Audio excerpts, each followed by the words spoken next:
গতকাল আমরা দেখতে পেরেছি যে দিল্লি পুলিশ একটা চিঠির মাধ্যমে স্পষ্টভাবে লিখেছে যে বাংলা হলো বাংলাদেশি ভাষা।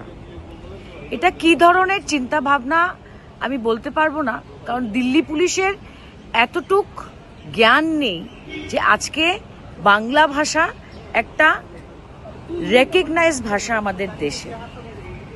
সেটা নিয়ে সমস্ত দেশে সমালোচনা হয়েছে। আমাদের নেত্রী মমতা বন্দ্যোপাধ্যায় প্রথম এটাকে তুলে ধরেছেন এবং নিন্দা জানিয়েছেন। আজকে আমরা দেখতে পেরেছি যে তামিলনাড়ুর চিফ মিনিস্টারও এটাকে কটাক্ষ করে একটা টুইট করেছেন এবং দেশের বিভিন্ন প্রান্ত থেকে যারা নিজের মাতৃভাষা বাংলায় কথা বলে সবাই এটার নিন্দা করছে।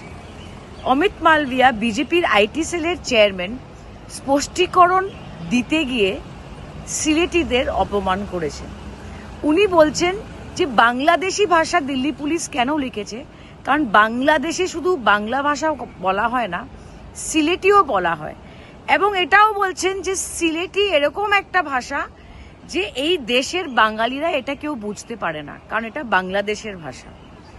আপনারা অবগত, বরাকের জেলায় আমরা আজকের থেকে না শত শত বছর থেকে সিলেটিতে কথা বলছি, এবং শুধু বরাকে না, বরাকের বাইরেও অনেক সিলেটি মানুষরা আছে, বেঙ্গলে আছে, বম্বেতে আছে, দিল্লিতে আছে।